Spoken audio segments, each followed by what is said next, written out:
Yesterday was a catastrophic day for our nation and our military. We're reminded of the words of John 15:13. There's no greater love than lay down one's life for one's friends. Americans' troops were targeted and attacked by ISIS suicide bombers in Kabul. 10 U.S. Marines died in the blast. 2 soldiers lost their lives, and 1 Navy medic was killed. And 18 other service members were seriously injured. It was the deadliest day for our military in more than a decade. Dozens of Afghans were also killed or wounded, including innocent children. To the new 13 Gold Star families, my message to you is this. Your loved ones died as heroes. We will always honor their memories, and we pray that you will know peace. Those who died actually knew there was a threat of an attack, and they carried out their mission anyway. Heroic. The only way to describe their actions and their work each and every day. To the brave troops and stranded Americans in Afghanistan, we pray for you to return home safely. Our enemies have taken advantage of this chaotic nature of a withdrawal, and yesterday, they crossed the red line. Like many of you, I listened closely to what President Biden had to say last night. And I heard the president dodge tough questions about his execution of the withdrawal. I heard him present a false choice between exiting, evacuating, and escalating. I heard him say the mission will continue, but the Taliban-dictated deadline will remain in place. I heard him say leaving Bagram was not much value added, and getting every single person out cannot be guaranteed. I heard him say he can't remember with certitude if his administration gave American names to Taliban terrorists.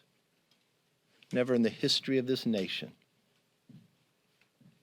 would we have ever thought that our own government would give the names of Americans to the Taliban.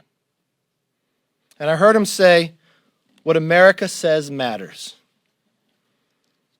As he gets ready to break our word to our allies and Afghan partners who fought alongside us for more than 20 years, what I didn't hear from the president was his decisive leadership for our troops, our citizens, and our allies of what they deserve. Frankly, this isn't the tested leadership the president promised. It's a picture of weakness and incompetence. To be commander-in-chief, you need the faith, the trust, and the confidence of the American public. President Biden lost all 3 of those yesterday. Congress can't sit idle as a separate branch of government while troops are targeted and Americans remain stranded. It's time for us to act quickly to save lives. Speaker Pelosi needs to call Congress back in session and do it now.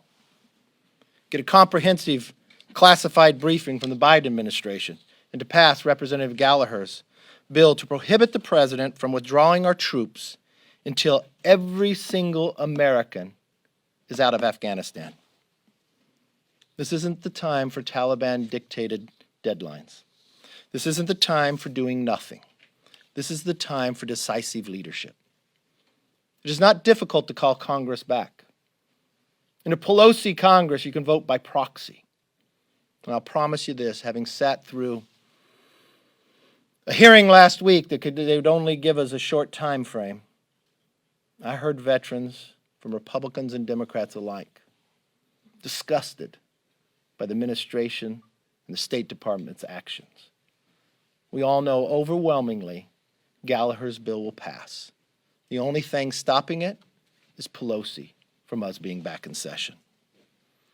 You know, partisan political decisions designed to get you photo ops lead to fatal national security consequences on the battlefield. It was a partisan political decision to act in haste days prior to a tragic anniversary. And our men in uniform died as a result.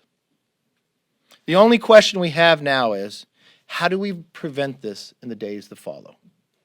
How do we learn from the mistakes of the past 7 days so we don't make them over the next 30? I have a simple principle that our brave men and women in uniform all know too well. Leave no one behind. You would not think you would have to explain that to a president of the United States. Let's act now before this tragic situation gets worse. I want to thank the troops, to the families that have lost the loved ones, to those who have served before, and to all the Gold Star families. You will not be forgotten. You did the job you were asked, and you do not deserve the withdrawal of this Biden administration and the lack of action from Nancy Pelosi in your time of need. With that, let's take questions.